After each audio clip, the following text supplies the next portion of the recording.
You are listening to the Lawyer Stories podcast with host Benny Gold.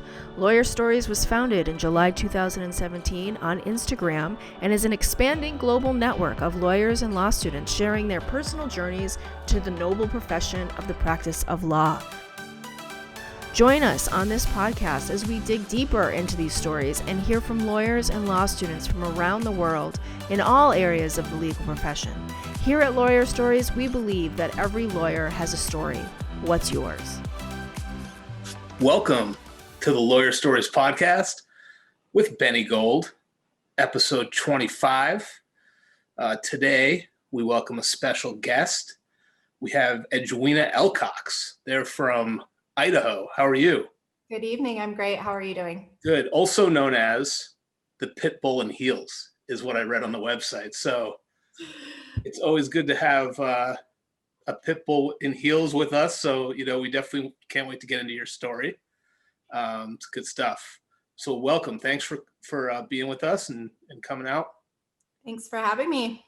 So how are things in Idaho? How are things out there? On our little election night, Yep.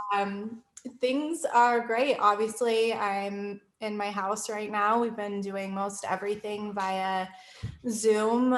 Some hearings are in person, but very, very few and far between. And so there's pros and cons to that. It's afforded me a little bit of luxury as to not having to physically be in court all the time. I can do court from anywhere, but it's Great. You definitely, I think you lose a lot when you're not in person especially during evidentiary hearings, those kind of things where you don't get that kind of face-to-face interaction, but we're all figuring it out. Yeah, for sure. I mean, I think everybody's got to figure it out. It's definitely a new frontier, like trying to decide how to go, like which ways to turn, to work from home, to go into the office. It's definitely difficult. And for those tuning in, this is being recorded on election night, November 3rd, because sometimes the recordings come out a couple weeks later. But so Idaho, like that's super cool. Like I think maybe we featured one or two other folks from Idaho, but how did you tell us, like, how did you get to Idaho? Like, are you from there? I'm not from Idaho. Okay.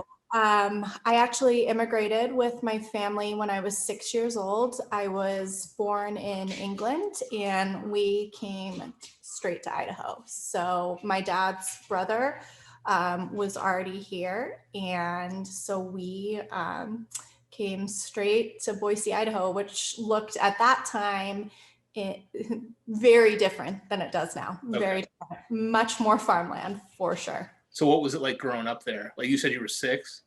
I was 6, yes. Right. So what was it like growing up there? So did your uncle have a business there or something, and then you just kind of came out, or? So my parents were in real estate and development, and actually that's why I went to law school. I thought that I wanted to be a real estate attorney, best laid plans. And so my parents had done that in England and Europe, and then decided to immigrate here. And it was a good fit given what they wanted to do, and that we already had family here. So I got my citizenship, and my dad told me, you will never have more opportunity if you work hard and take advantage of the opportunities that America has to offer. There is no place that you will have more opportunity on the planet. Wow, that's awesome. So like, what was it like growing up there? Like, did you met friends? Obviously, you're still 6, so that's young.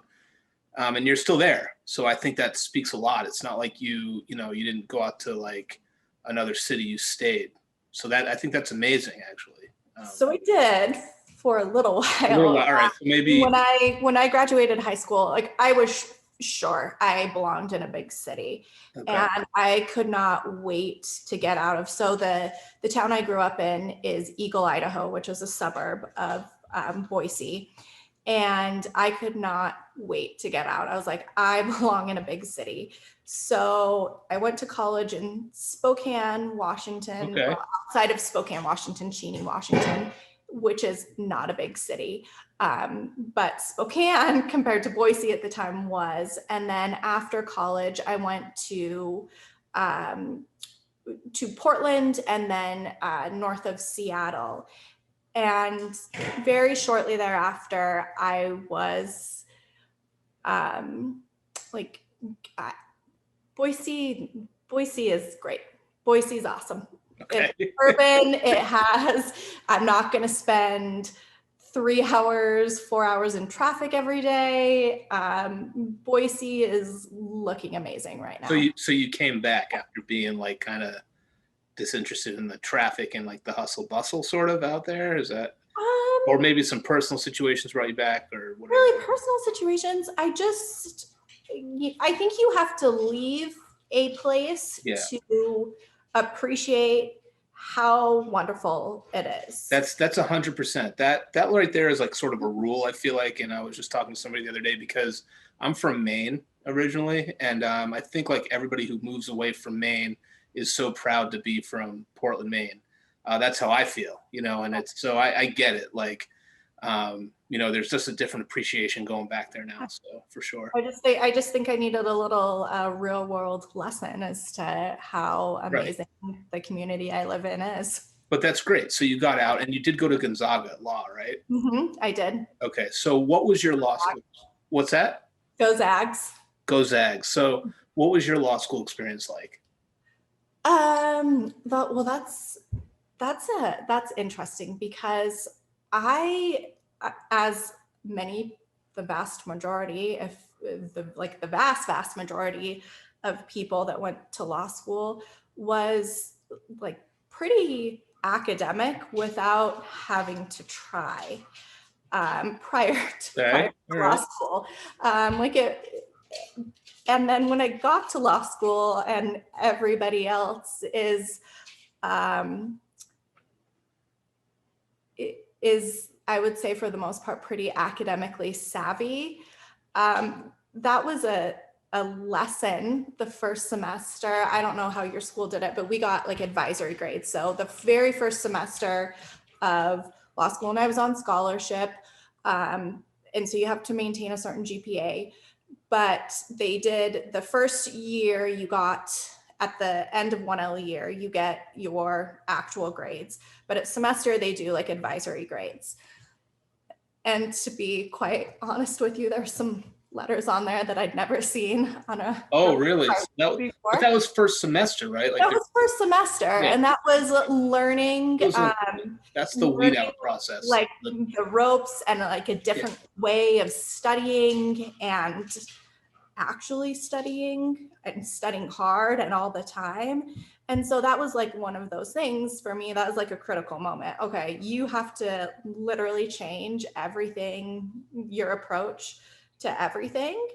And that's what I did. And you adapt and figure it out. But it was definitely, so that first semester was an absolute learning curve. It's hard. Yeah, it's definitely a weed out period for a lot of law schools. But let me take it back a minute. Because one question I really like to know and like learn about people, and question I like to ask is like, at what moment in your life did you say, I'm going to law school? Like, I'm going to be a lawyer. This profession's for me. So I wanted to be a lawyer as long as I can remember. I actually I can't ever remember wanting to be anything else. And the reason why I took a year off between undergrad and law school is my parents were so into me being a lawyer as well. Oh, really? I was like, is this like something that I actually still want to do? I had an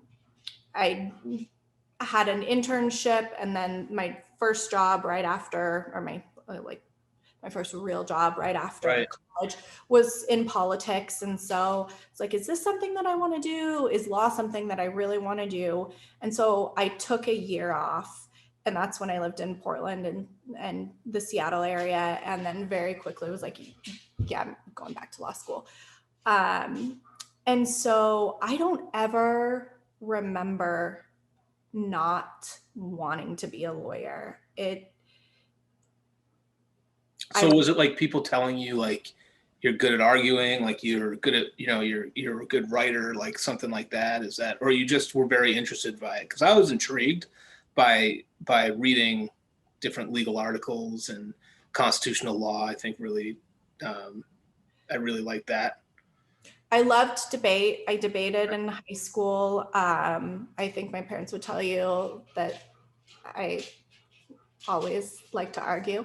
But I think it was probably my grandpa and like listening to him and the honor that he took in his somewhat of a, I mean, it was a secondary profession for him. Yep. And being fascinated from a very young child about his stories of the people that he interacted with in court and their various backgrounds that they came from and his background. And so I just like, I never remember saying I want to be like an astronaut, or I just always wanted to be a lawyer. Fair enough. So let's go to what you've already mentioned, your law school internship. What year was that? And you worked for the prosecutor's office, correct? So as I mentioned, I wanted to, when I went to law school, what I thought that I wanted to do was I thought I wanted to do real estate law. And that was the industry that my parents were in. And I actually summered at a firm in Boise for two summers. Wow.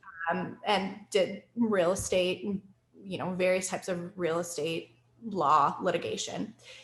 And when I graduated law school, so I graduated in 2010, the real estate market had crashed.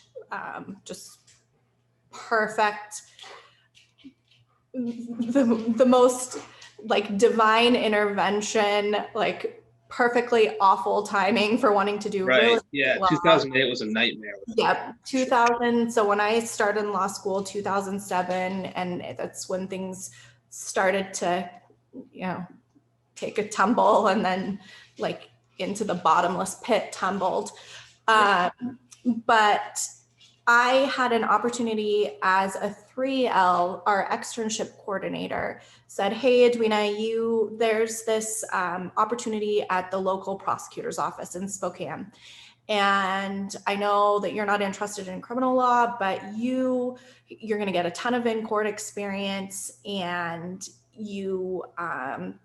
I think it would be a great opportunity for you." And so I was like, okay, sounds good, whatever. Fine, I will go do that. I'll get some court experience. It will be a great, resume builder that I can say I've actually been in court. And you were like, and by the way, like in your story, you were like, "I'll never do criminal law." Oh, I know the exact moment that I said that, where I was like, I will never. You know that moment better than yes. I'm going to be a lawyer. Like, like, okay. I know the exact moment I said it, that I would never do criminal law. I had like zero interest in it. So I went and did this externship at the Spokane prosecutor's office, and they were like, it was so awesome. I was like, this is lawyering. Like, right. This is how the rules of evidence work. Like, I'm in court. Like, this is actual, like, this is like the lawyering that they tell you, that you see on TV, not like the lawyering that they, is like theory and not practice. That's the bulk of law school. And like looking back on it now, so I got to do like a jury trial, and like while you were in law school, you did a jury trial. Yeah, like looking back on it now, I'm like, you should have been like, I was appropriate. Well, no, I wasn't. I was extremely nervous at the time, but I wasn't nervous enough because I had no idea what I was doing. And so now I'm like, you had no business like trying like you had no clue what you were doing. And so, but like, it's like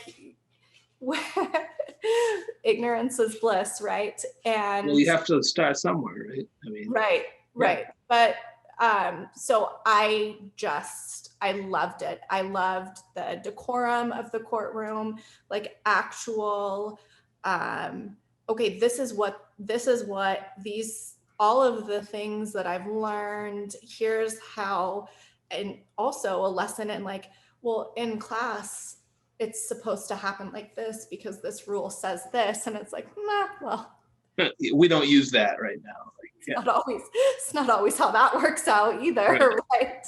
So I mean, I loved it. So I had, I went from that job or that externship, took the bar exam, and then had a brief job in another firm that wasn't criminally related, and then got hired on at the prosecutor's office, or one of the prosecutor's office here in Boise. That's amazing. So how long did you work as a prosecutor for? Like when you? A little over half a decade. So that's like a little over 5 years. Mm-hmm. Decade. Wow, that sounds like. It sounds better when I say half a decade. Decade's not 100 years, is it? No, I'm just kidding. No. So that's a century. All right. So a little. You're definitely not. Okay, so a little over 5 years. Aged really well. And that. So like, when did you become the Pitbull on heels? Like, was that your prosecutorial days, or was that? No. That's now. Like, you sort of. Let me ask you a question before we go on to your criminal defense job. So like, they say if you work one side, like if you work as like a prosecutor, you know how to be a better defense attorney, or if you work as a defense attorney, you become like you know how to be a prosecutor. Was that true for you in your experience? Is that how it kind of worked? So I will say, I can't speak for like other jurisdictions, but for the office that I worked at, and I know it's the same for the local or the public defender's office, which was our counterpart. The way that generally that they train attorneys is that you start at, and I had a little different of a path I started in, which is probably why I ended up on the criminal defense side of things, is in the specialty courts. Okay. But generally start in like misdemeanors and then doing court trials with like infractions, when people are like furious about their speeding tickets, and then go to preliminary hearings, and then work your way up to ultimately to being a felony trial team attorney. And so I will say that there is no better way to learn, like that if you're going to practice in criminal law, one side or the other, I don't think that there's any better way to learn the system, because you're in front of all of the judges. You are in court on a virtually daily basis, and you're learning every aspect of the system, where you can't, I think if you started off in just straight private practice, I don't know how you could replicate that experience. I think it would be impossible, like out of the gate. Right. So, and then you went, and now after over half the decade of working in criminal defense, in prosecution, now you're at criminal defense. Yes. So like, tell me like what, like how that is, like, how does that feel like compared to, prosecuting people? Like, were there certain cases when you were prosecuting people that you were sort of like, I wish I could defend these people? That's sort of that's a weird question. So I think my transition to criminal defense was more, I think subtle would be, not like, I wouldn't say like I was like, gosh, like I really wish I was like sticking it to the government on this person. I think I started to question the why in the system. Yes, we have a law that allows us to prosecute this person, but our our result is usually some sort of incarceration, or incarceration is always on the table. And so Right. you see, so the specialty courts that I actually started off as a prosecutor in were the mental health court, drug courts, and veterans court. And so you work more closely as a prosecutor with defendants in those courts than you ever would in normal criminal courts. And so I got to really see and learn about like people and their stories, and how, you know, lots of times people never ended up to, or never intended to be drug addicts. They never intended to have mental health issues intersect with substance abuse issues, or they'd served our country, and because of what they'd experienced in their service, had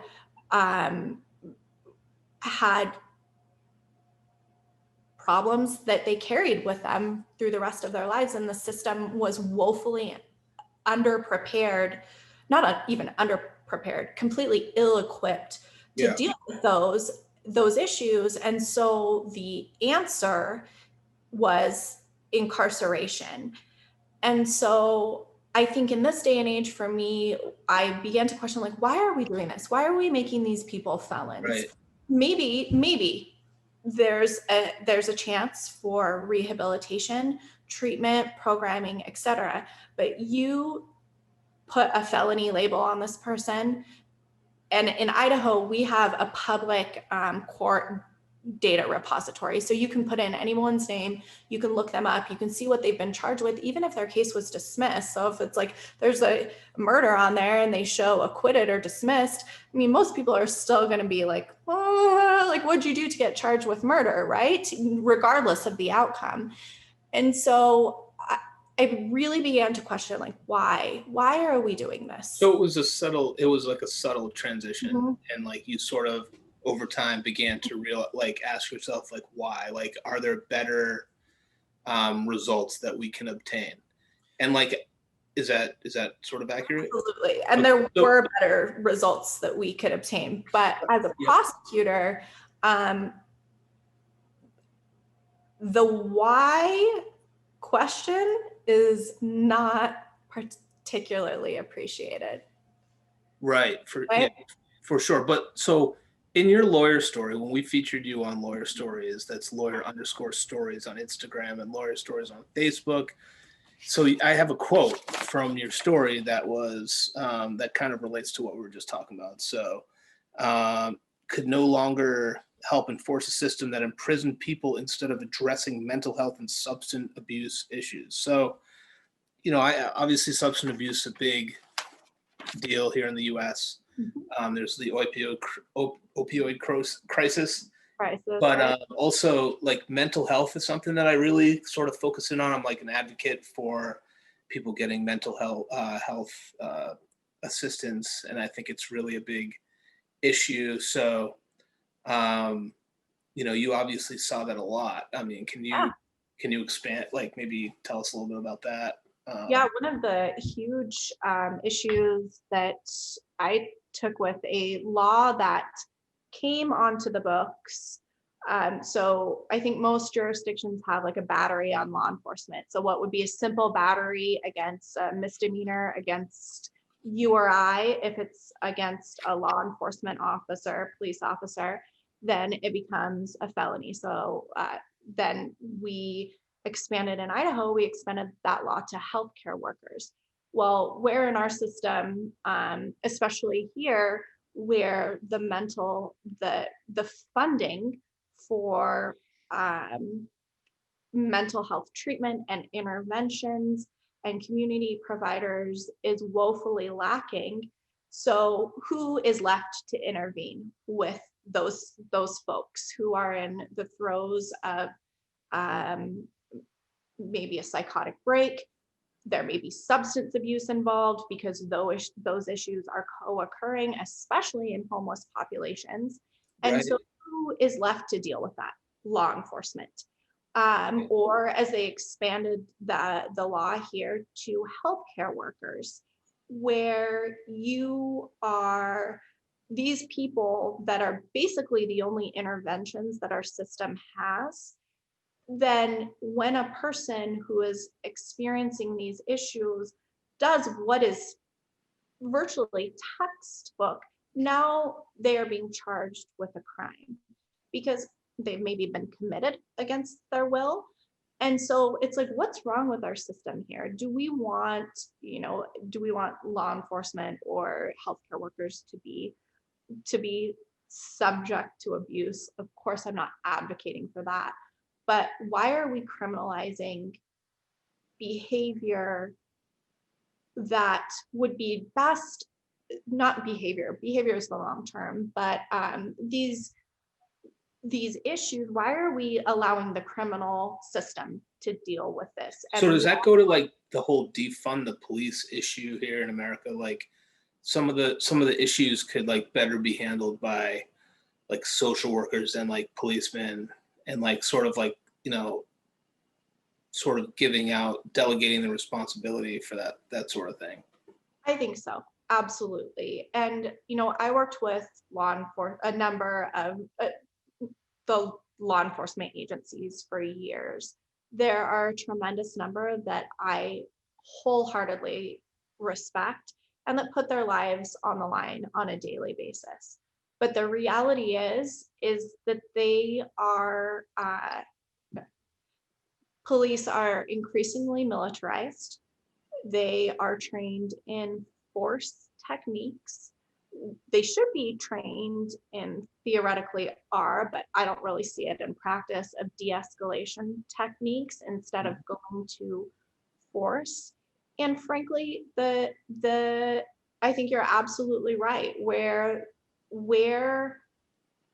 the intersections with these individuals and if you want to call it a branch of government, should be that those people that are trained for that, because these folks ending up in custody and in the system and incarcerated and sitting on a bond that they can't post. Right. It's a never-ending cycle. So never-ending cycle. So when you get clients that come into your your firm, I don't know if you want to tell everybody where you work currently or what you do, if that's something that you want to do.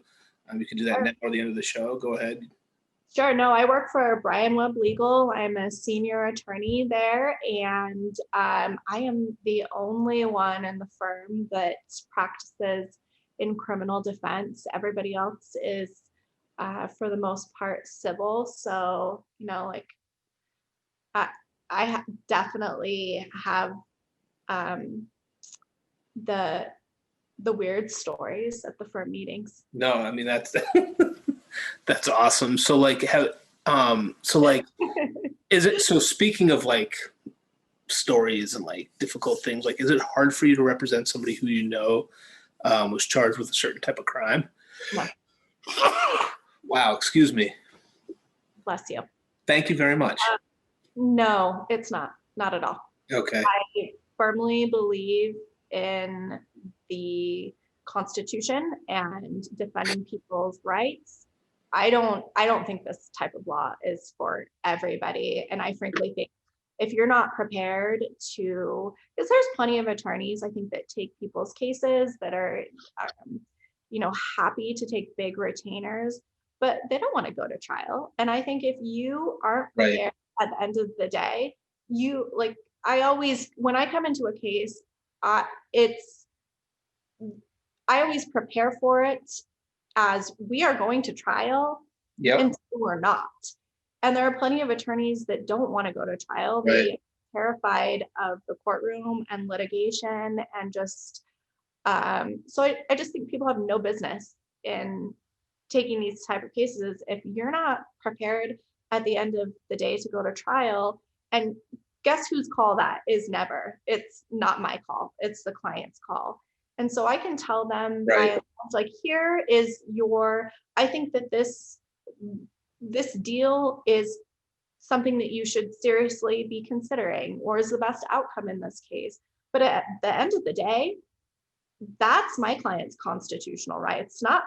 It's not mine in the context of the case. And so if they want to stand on their right and they want to put the government through their paces and say, you need to prove this case beyond a reasonable doubt, well, yeah, I'm going to do everything I can to make sure that that happens. Yeah, for sure. So, Edwina, like, do you have any cases that like stick out in your mind? I mean, so this show and like Lawyer Stories isn't really necessarily about like talking about like, you know, I prosecuted this person, I defended this person, but here and there, like I definitely, especially when it comes to criminal defense attorneys and like, you know, prosecute, I know that there's some interesting items. Although I will say for me in law school, and this isn't about me, but I like torts and I like product liability, and like some of those cases were like ridiculous. Like, and I actually have a cases and problems in criminal law book right there. But anyway, tell me, do you have a case that like you tell stories about?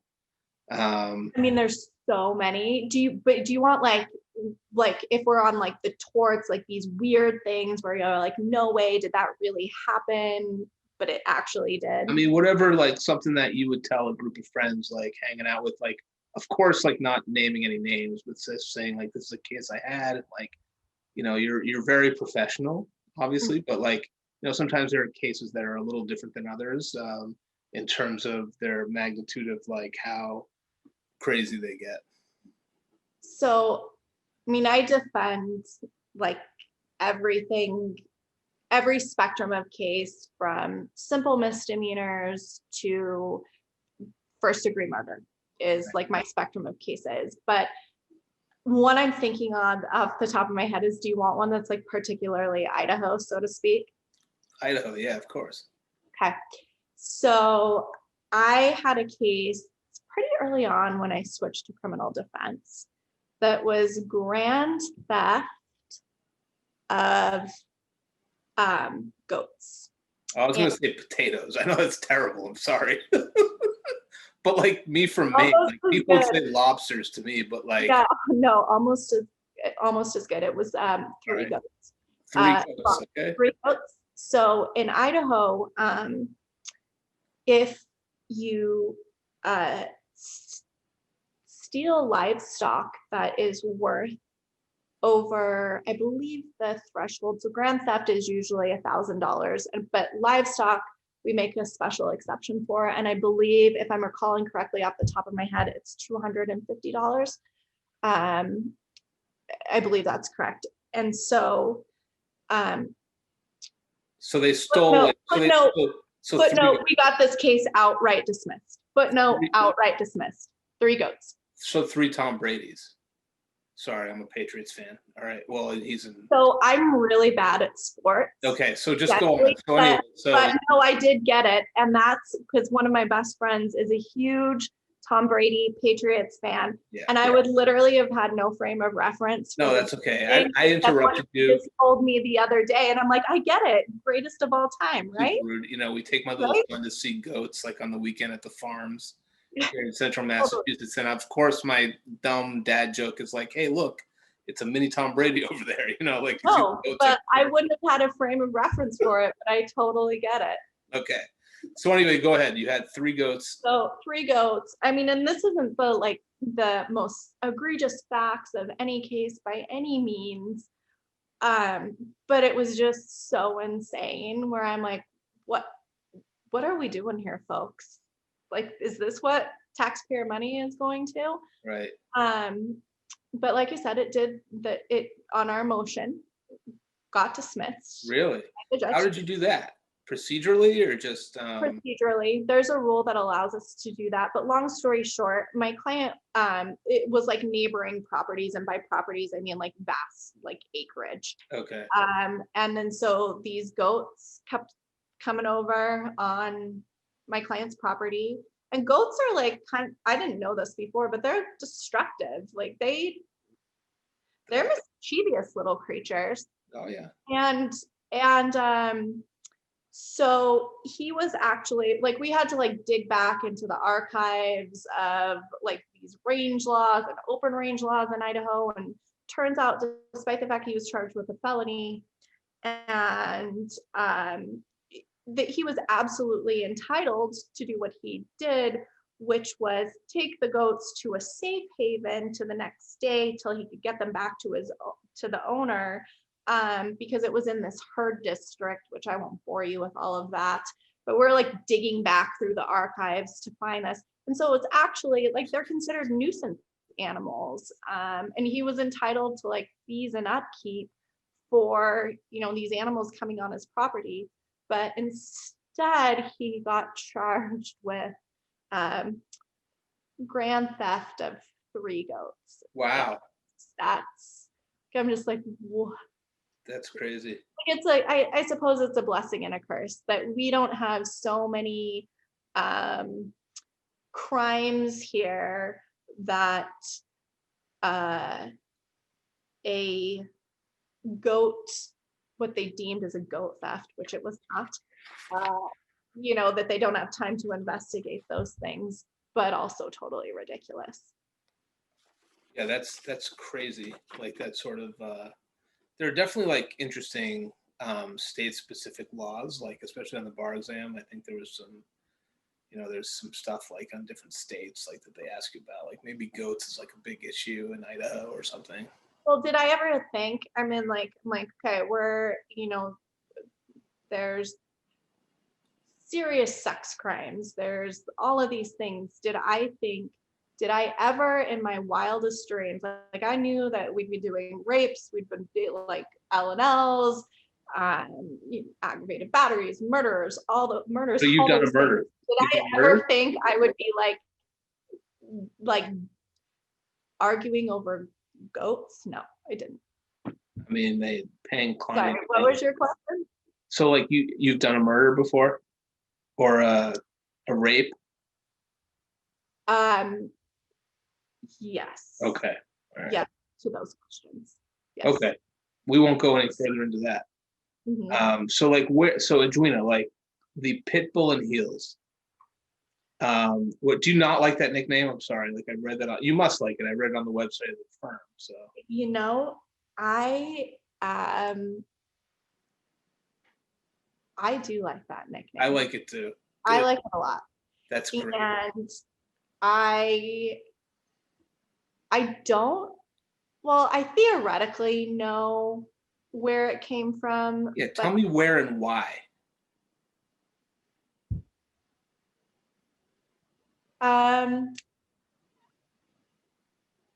So I think it came from one person that I represented referring another person that I represented to me, and that was the description that the person gave, in like, you need to hire her as your attorney.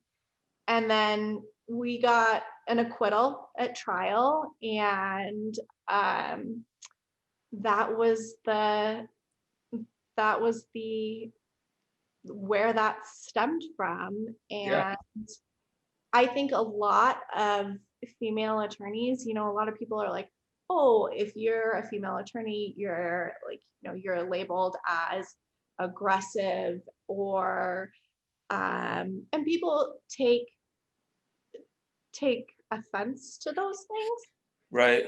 I think I do a really good job of balancing being collegial with the prosecutors when that's the appropriate thing to do. Right.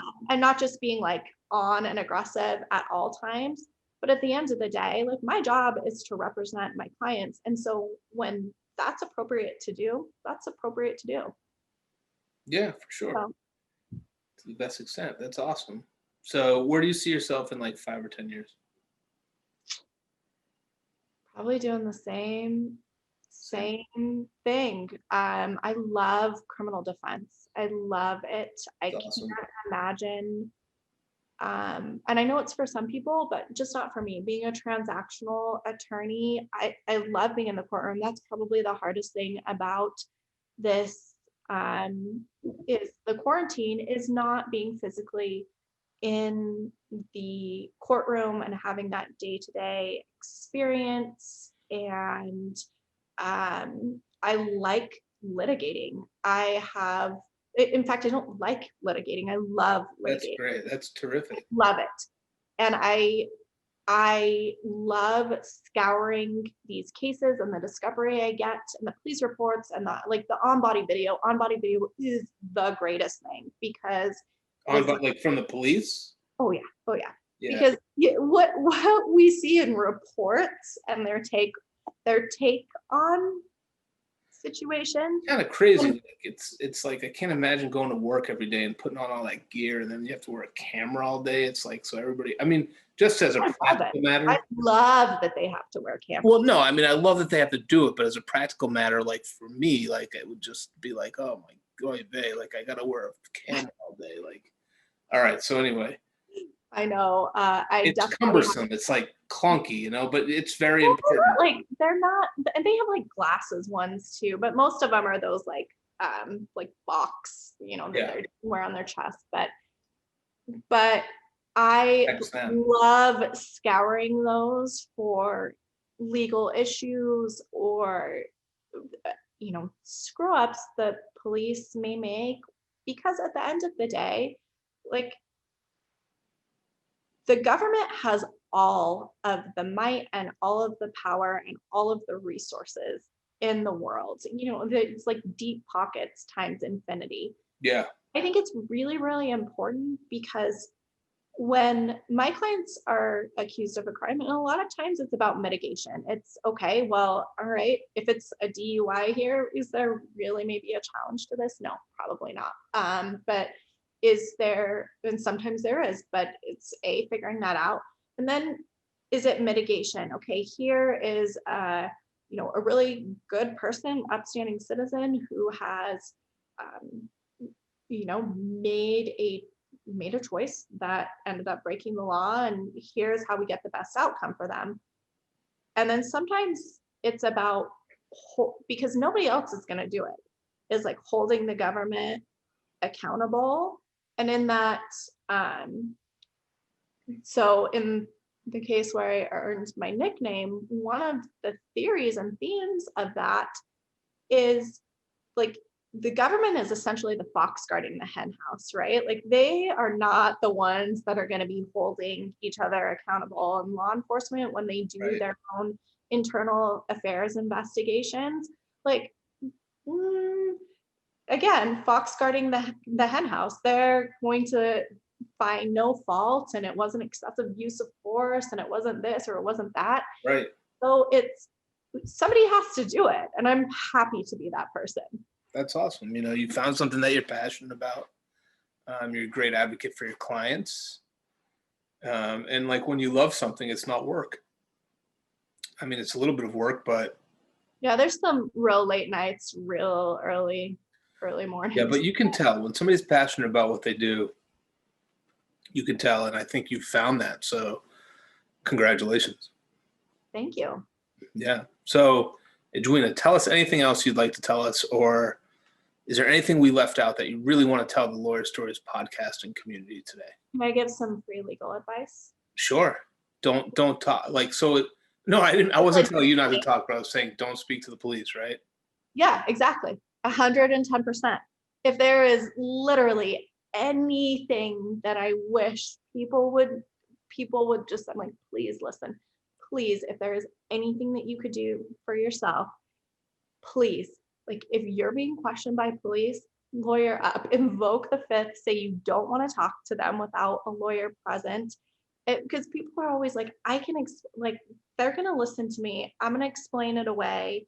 I'm going to, this is all going to be good. They're going to hear my side of the story, and then like this will go away. And that doesn't happen. I'm like, please, there's a reason why you have this constitutional right. Stand on it. Please don't talk to police. Like, if there is anything that it's like my Christmas wish that I would happen, my wish for the new year. When they ask you about your day, say, I'm not talking about my day. We know the same You know the Instagram. script, you know, You know the script, and you know if absolutely. I know he, you know, that's great. I think it's No. great advice. No, I like want to refer everyone to like the Pop Brothers script. I'm like, yes, 110%. This is, please just stick to this. So the Pop Brothers are great guys. We had them on episode 20. I'm sure you've connected with them. Well, they and Molly Palmer are like my heroes. And so I'm guessing you've connected with the Pop Brothers and Molly. Oh, so yeah. If you have, obviously, I'd be more than happy to connect you with both. But I know you've connected with them. So. Like I listened to your podcast with Molly, and when Molly was like, how we were messaging about this, what did she say? She's like, I don't do justice, I do rights. And I was like, yeah. Oh, it was awesome. Killer. It's interesting because 10 minutes before we jumped on this podcast, in this interview, I posted to my personal Facebook page, Molly and our interview is saying, if you need a break from the election, you know, whatever, like go check out our podcast on YouTube. So, you know, I think that's great. Like my thing personally is like, I love to see people connecting. Like Lawyer Stories is a big connection network. And I will tell you, Edwina, like if you see anybody out there that you want to connect with, like I will in Lawyer Stories land, like I will be more than happy to make that introduction. I'm sure you could do it yourself, but I'm more than happy to do that for you. You know, it's always a pleasure to meet the people behind the Instagram page. And I'm sorry, I don't mean to cut you out. Is there anything else you wanted to add? That's it. That's okay, all. Cool. So thank you so much, Edwina Elcox out in Idaho, Boise, Idaho. So the Pitbull and Heels Criminal Defense Attorney, hit her up, hit me up, I'll connect you. And it was awesome conversation. Like, thanks for coming out and chatting with me. Don't hang up yet. I'm just gonna hang up the video and then awesome. So wherever you are in the world today, everybody, enjoy yourselves. Cheers.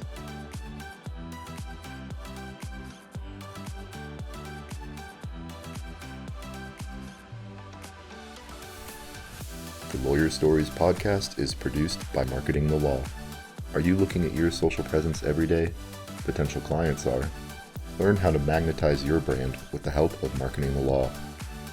Find us on Instagram at Marketing the Law to learn more.